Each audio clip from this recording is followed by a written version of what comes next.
Oke. Assalamualaikum warahmatullahi wabarakatuh. Waalaikumsalam warahmatullahi wabarakatuh. Ya, apa kabar semua? Baik. Baik ya. Oke, ya selalu mengatakan. Enggak, pasukannya seperempat sih. Yang masuk berapa yang masuknya nggak masuk berapa? 10. 50. 6. Oke, apa absennya? Ahmad Fikri. Masuk. Agus Masuk. Enggak, pasukan nanti bukan. Hafiz. Masuk. Rizal Musyafa. Woi. Wafiqur Rahman. Masuk. Masuk. Ayo Dini.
Muhammad Adli. Wafiqur Rahman.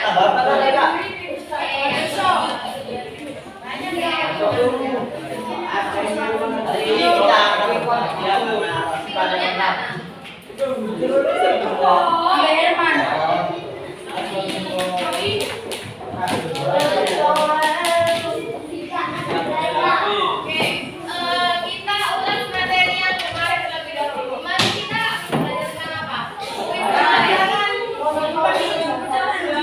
Kuis kemarin. Kuis kemarin. Bukan. Kuis kemarin kita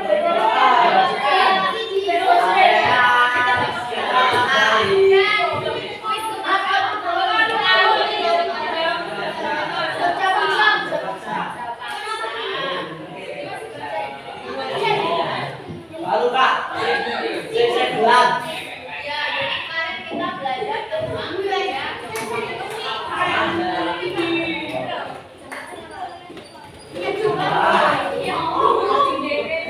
Siapa Gubernur Jenderal Kerja Paksa?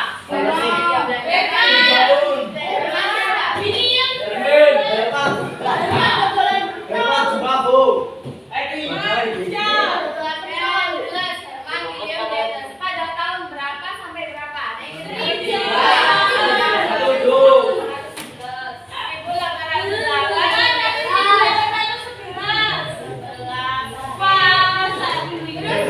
Pas kerja paksa ini dia punya apa namanya itu sebuah proyek apa? Jalan raya.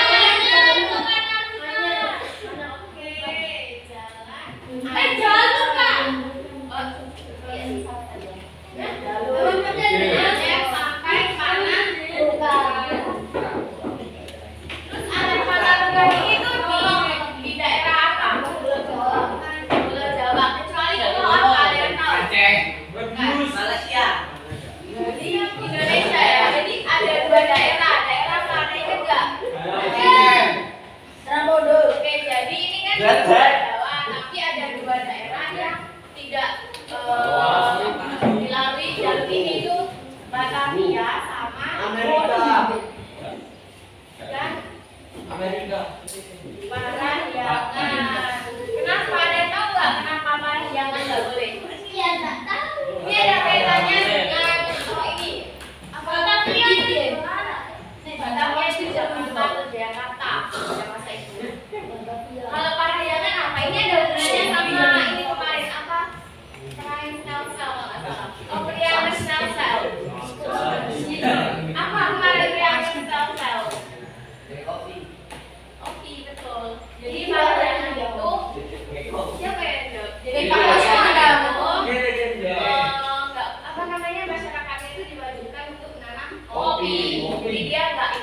kerja pakai bahasa itu.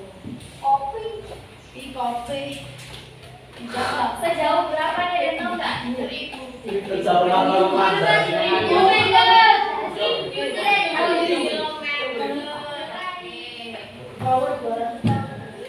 Sekarang kita lanjut ke halaman 102 ya teman-teman. Kita ke pengaruh sistem sewa tanah. Julia.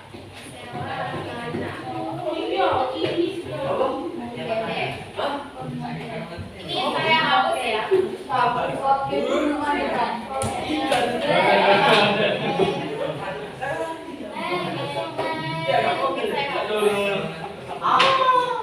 kita ke sistem sewa tanah.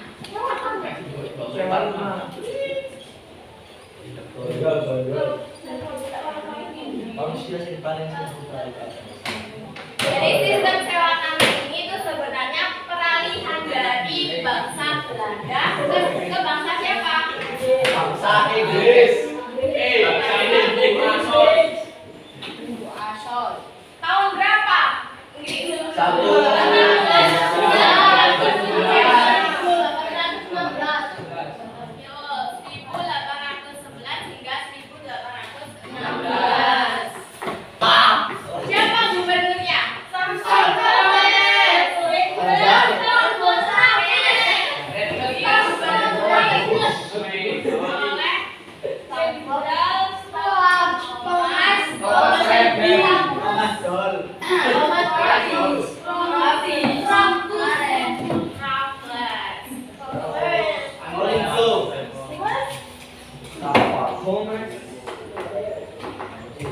Kemudian sistem sewa tanah ini juga disebut sebagai sistem land rental atau land lease system. Itu kalau bahasa Inggrisnya itu land rental system, kalau bahasa Belandanya land lease system ya. Terus di sistem sewa tanah ini punya 4 ketentuan teman-teman. Ada yang mau menyebutkan nggak? Aku itu boleh. Siapa namanya? Namanya siapa? Reza. Reza. Tanyakan di tempat aja nggak apa-apa.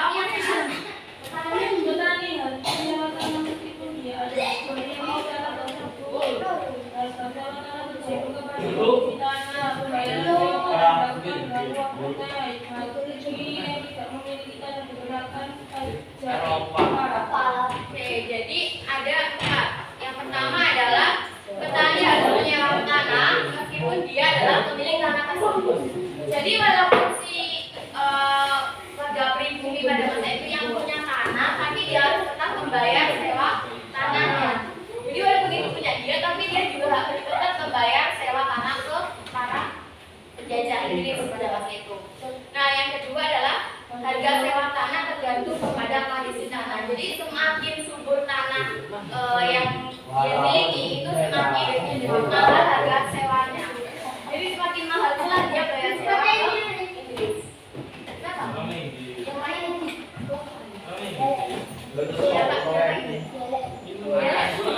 Gimana cara menjelaskan?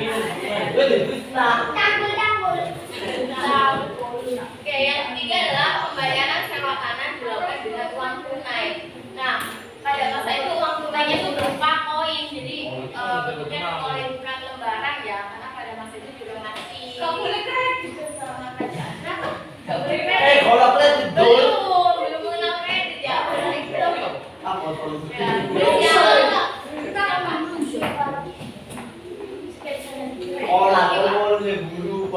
Yang lain adalah bagi yang tidak memiliki tanah dikenakan pajak kepala. Jadi pajak kepala itu pajak yang ditentukan per tahunnya. Jadi misalnya kita nggak punya tanah ya pada masa itu, tapi si penjajah Inggris ini udah menetapkan pajak buat kamu setiap tahunnya yang harus dibayar. Gitu. Misalnya satu keluarga itu ada 5 orang, jadi setiap orang ini harus bayar pajak. Itu pajak kepala. Jadi kan ada 5 kepala tuh dalam satu rumah. Jadi per orang harus bayar pajak karena tidak punya tanah. Paham? Jadi ada pajak per kepala atau pajak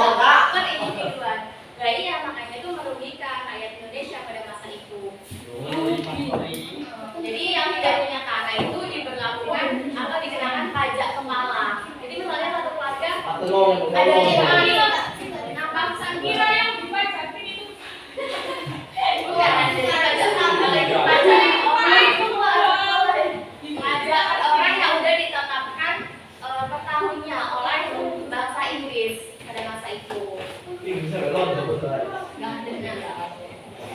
Tapi dalam sistem sewa tanah ini tuh juga apa ya, menggambarkan kalau rakyat kita tuh seakan-akan tuh nggak punya tanah. Kenapa? Karena tadi yang punya tanah pun dia harus tetap bayar sewa tanah. Iya, bayar sewa tanah punya tanah ya. Jadi seakan-akan kita tuh nggak ada tanah, padahal tanahnya orang pribumi pada masa itu banyak sekali. Cuma ya gitu, dia harus tetap bayar sewa tanah walaupun dia pemiliknya. Lah, jangan buka, tak usah buka. Mungkin akan buka. Oke. Nah, ini pun juga merugikan rakyat. Karena apa? Karena hasil belinya, hasil dari tanahnya tadi kan ditanami tumbuhan tuh. Itu pun nggak sepenuhnya buat yang pemilik. Itu pun diberikan kepada penjajahan atau diberikan kepada negara Inggris pada masa itu. Iya. Jadi ya udah bayar sewa tanah, hasil bentuknya pun diserahin ke Inggris. Jadi dia rugi ya, dapatnya sedikit gitu kan. Nah, jadi sebagian besar apa namanya hasilnya dari sewa tanah tadi dia bayar kan, itu digunakan untuk kemakmuran para penjajah Inggris pada masa itu, bukan untuk kemakmuran rakyatnya ya, malah digunakan untuk memakmurkan si penjajahan Inggrisnya. Belum dijajah. Ya zaman dulu gimana? Nah, kemudian pelaksanaan sistem sewa tanah tersebut dianggap memiliki banyak kelemahan. Jadi sehingga sistem sewa tanah ini gagal diterapkan di Indonesia pada masa itu ya. Kenapa? Ada 4. Oke, siapa yang mau? Yang keras ya. Sulit menentukan hasil pada pajakan bagi pemilik tanah karena tidak semua rakyat memiliki tanah yang sama. Sulit menentukan luas dan tingkat kesuburan tanah petani. Keterbatasan jumlah pegawai masyarakat juga belum mengenal. Oke, jadi yang pertama adalah sulit menentukan besar kecil pajak bagi pemilik tanah karena tidak semua rakyat memiliki tanah yang sama. Maksudnya itu kan rakyatnya kan itu di apa namanya bayar sewa tanahnya itu disesuaikan dengan kondisi tanahnya. Jadi semakin bagus tanahnya semakin mahal pula dia bayar sewanya. Tapi pada zaman itu alat untuk mengukur kondisi baik buruk tanahnya juga masih kurang, masih belum memadai. Jadinya para Inggris juga kesusahan sebenarnya untuk menentukan tanah ini tuh kondisinya bagus atau enggak gitu. Jadi mereka juga sebenarnya kesulitan untuk menentukan bayar sewa tanahnya atau juga pajaknya.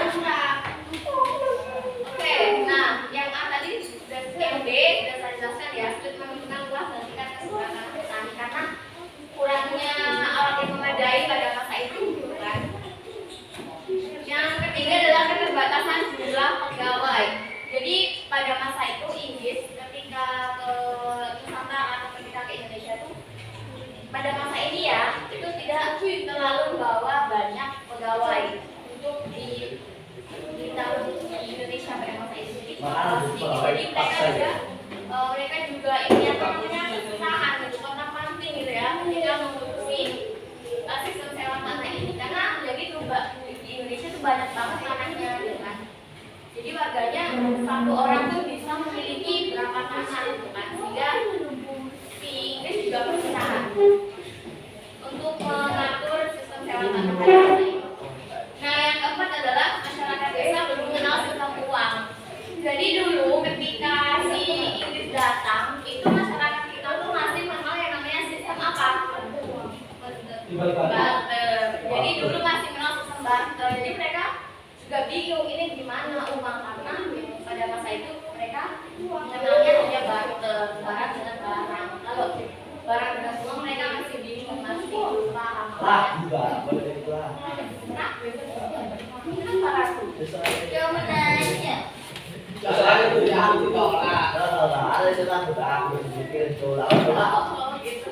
Makanya itu bersifat mau dulu. Nyakiti betul. Ya. Kasih bola. Tidak baik tingkat. Baik, tim. Kata baru, berarti lo piye lalu? Apa ini? Jangan-jangan sentimen ya? Soalnya nyambung gitu loh. Ini apa ini? Salah satunya di sini. Oke, itu kon. Oh, gitu. Gak apa-apa.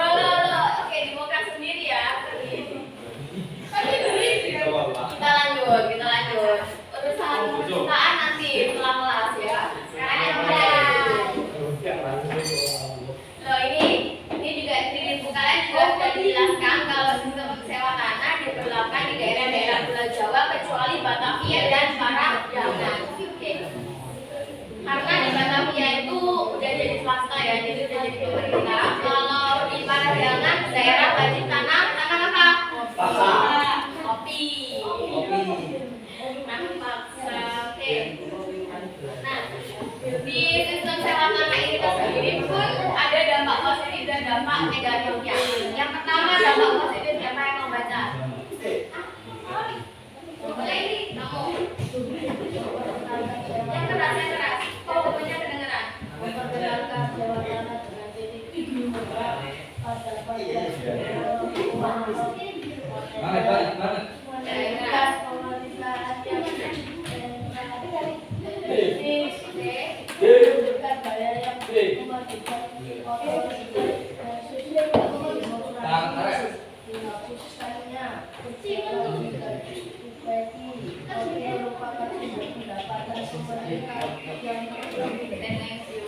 yang pertama adalah memperkenalkan sewa tanah dengan titik berat pada pajak dan ekonomi uang atau moneter.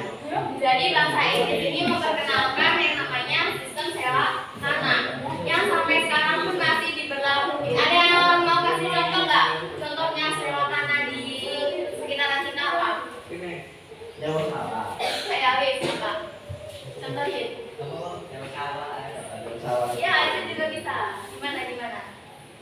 Oh, pernah itu. Iya. Jadi kalau di kayak masih konsumen, tapi kan mau coba lontong Ayo, Mami, apa? jawab yang jelas.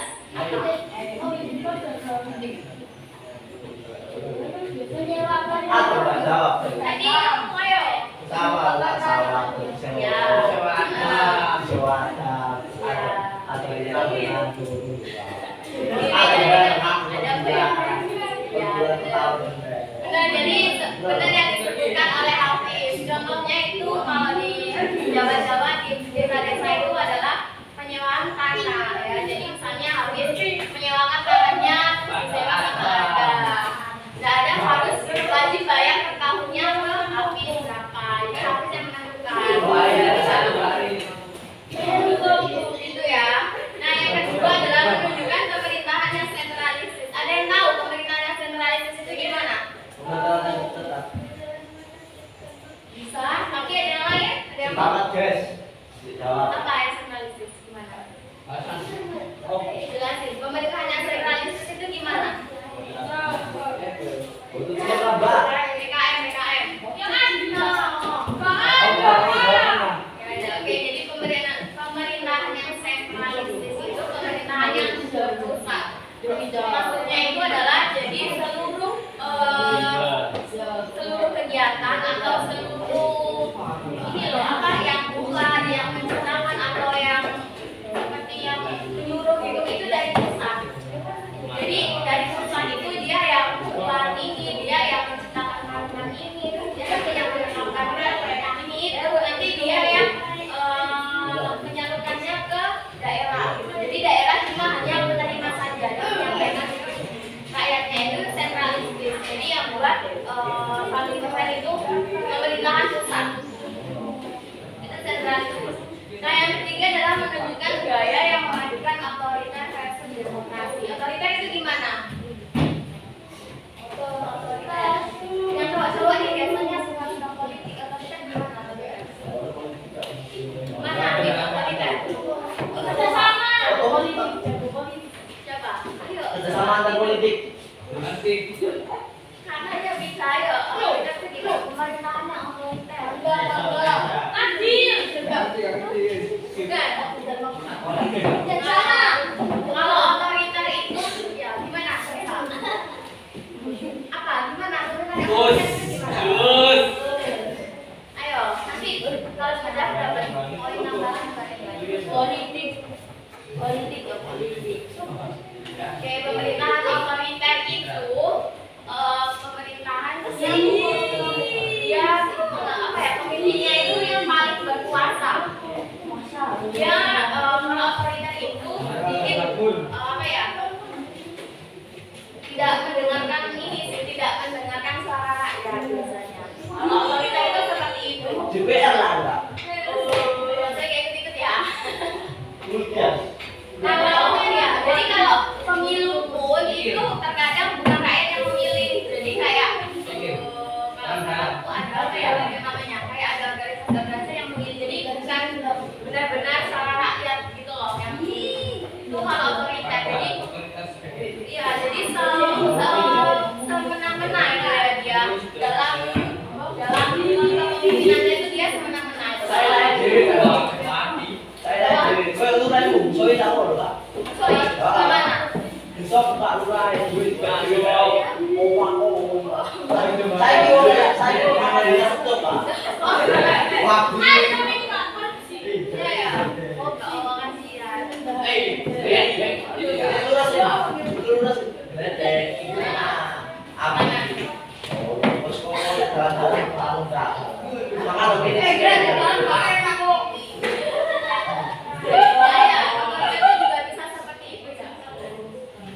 Kalau yang demokrasi gimana?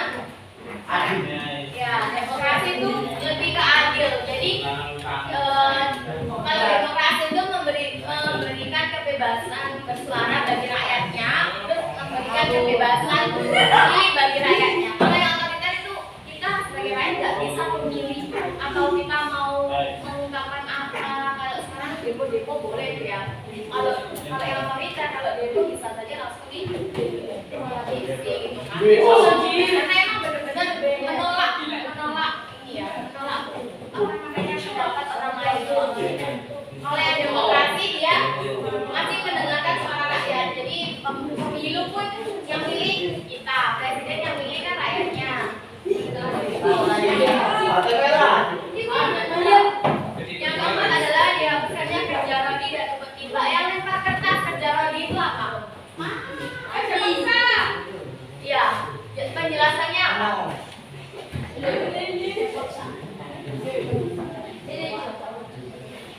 Ada yang belum tahu ada loh. Biar itu jawab.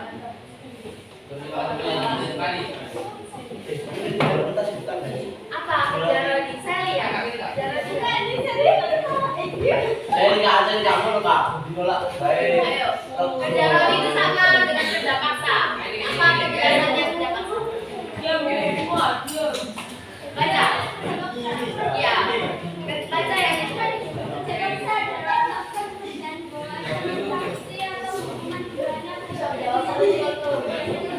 Menyepakati pelaksanaan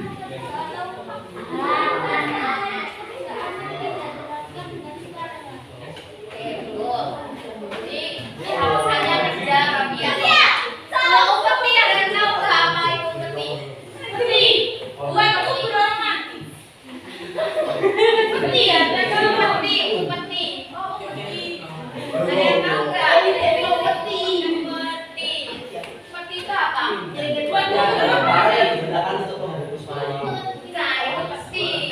Upeti ya, adalah. Ada yang tahu nggak upeti itu apa? Jadi kalau upeti itu adalah membayar apa ya? membayar pajak. Hampir mirip, tapi ini tuh lebih kayak misalnya nih ya kayak kita Indonesia, misalnya saya nih, saya membayar upeti ke Inggris itu saya ngasih hasil bumi yang saya tanam atau enggak barang berharga saya kayak emas dan lain sebagainya. Saya kasih ke Inggris sebagai bentuk entah itu sebagai bentuk tanda hormat saya. Bukan. Seperti bentuk tanda jaminan atau diberikan kepada penguasa karena dia yang penguasa. Jadi supaya apa ya? Supaya mereka tuh lebih kita kan bayar upeti. Nah, misalnya harap mereka tuh baik ke kita gitu loh. Penguasa itu seperti itu. Nah, kalau di kerajaan kan seperti itu kan. Rakyatnya bayar upeti ke kerajaannya yaitu dengan tadi entah itu hasil bumi seperti buah-buahan, padi, atau dan lain sebagainya diberikan pada raja. Bisa juga dengan emas atau barang lain sebagainya. Itu sebagai bentuk tanda hormat atau bentuk sebagai yang bentuk kepada penguasa. Tapi kalau di kerajaan itu biasanya udah ditetapin biasanya upeti. Jadi warganya rakyatnya wajib bayar upeti. Jadi isinya yang ditanyakan teman-teman. Atau mungkin ada yang masih belum paham. Aku makanya sama yang paling belakang itu. Hijau. Itu apa itu upeti? Upeti itu apa? Upeti itu.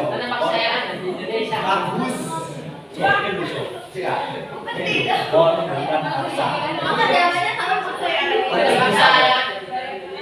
Lu orang kami Josi Seperti Bato. tadi saya sudah jelaskan kalau baru saya jelasin apa itu seperti. Hati bukan berharga, terus pakai lo. Iya. Terus ada yang menyanyikan hati ono. Asal. Ibarat itu. Mana ada? Ayo. Ada yang nggak dijelasin? Unto. Unto. Coba. Sampai ayo. Habis cocok cuma jawab. Habis sudah jawabannya. Iya. Sama nggak apa? Sebisamu.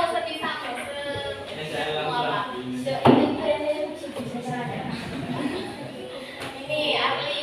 Ayo Arli. Ayo. Arli dulu lagi mana?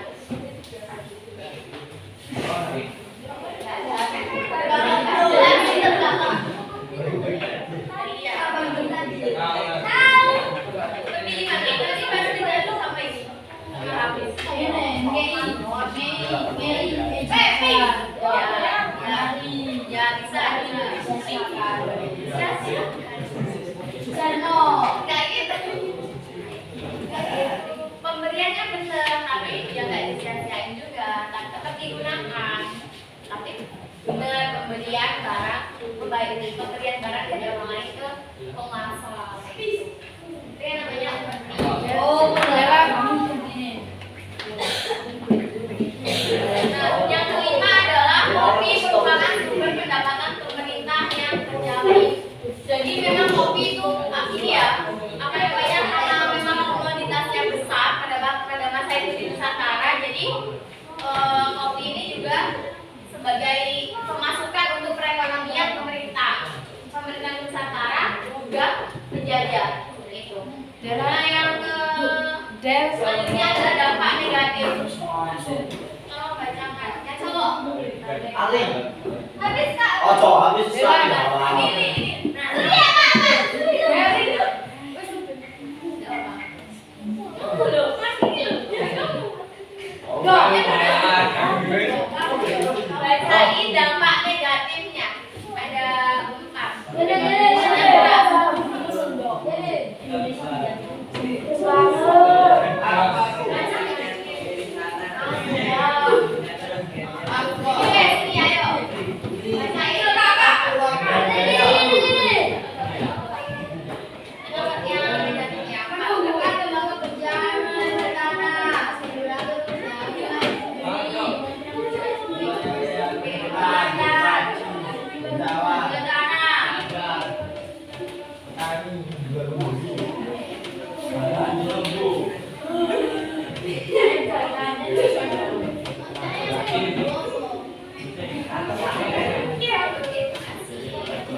Oke, yang pertama adalah menumbuh kembangkan kebencian rakyat kepada rakyat pemilik tanah.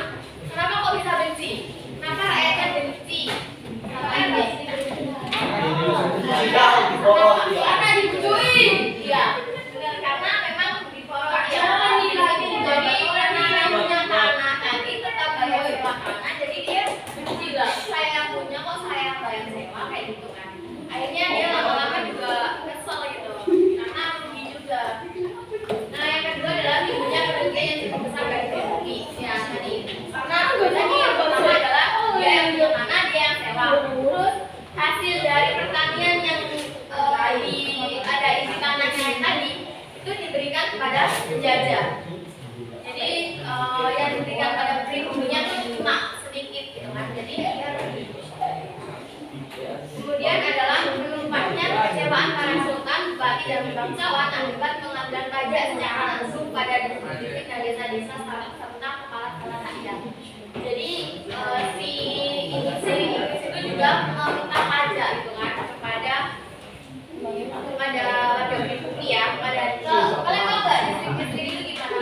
Distrik-distrik itu kalau di sini tuh kayak dusun-dusun gitu loh. Jadi Distrik ledeng ya. Yang keempat adalah petani tidak boleh menjual, membeli maupun menggadaikan tanah. Jadi ketika masa penjajahan Inggris di sistem sewa tanah itu, kita sebagai warga pribumi itu nggak boleh beli ataupun menjual tanah, karena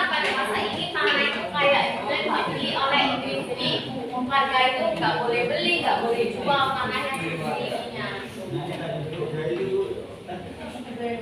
Ada bertanya. Oke, ada yang tanyain. Gimana?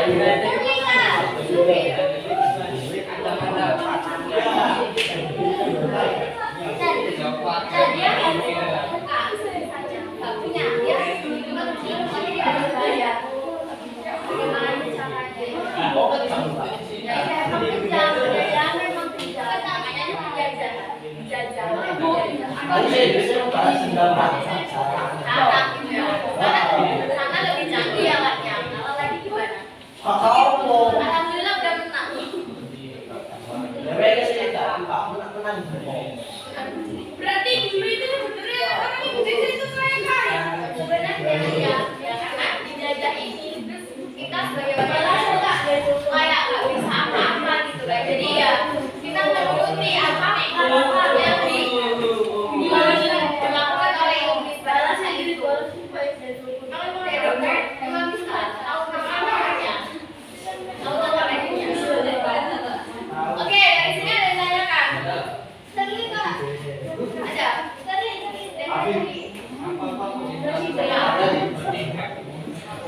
Kalau nggak ada, saya ada apa yang belum. Siapa yang baca ini? Apa yang saya kata?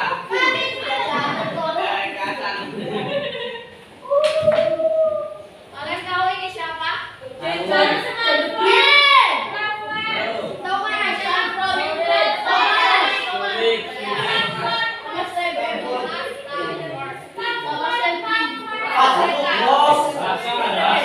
Ini adalah kita ibaratkan sebagai sistem sewa tanah.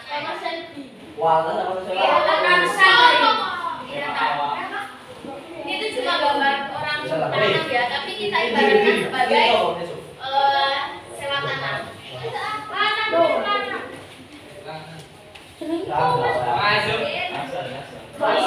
Dan ini ada negatif dan positif. Oke, tugas kalian saya kasih waktu cuma 15 menit karena waktunya terbatas. Kalian kaitkan dia Thomas Ramford Douglas dengan sewa tanah itu bagaimana, kemudian negatif dan positifnya itu bagaimana? Ditulis di lembaran aja. Itu. Oke, ini siapa? Ini siapa? Ini adalah tanah kita ibaratkan sebagai sewa tanah. Kemudian ini adalah negatif dan positif. Jadi hubungan dia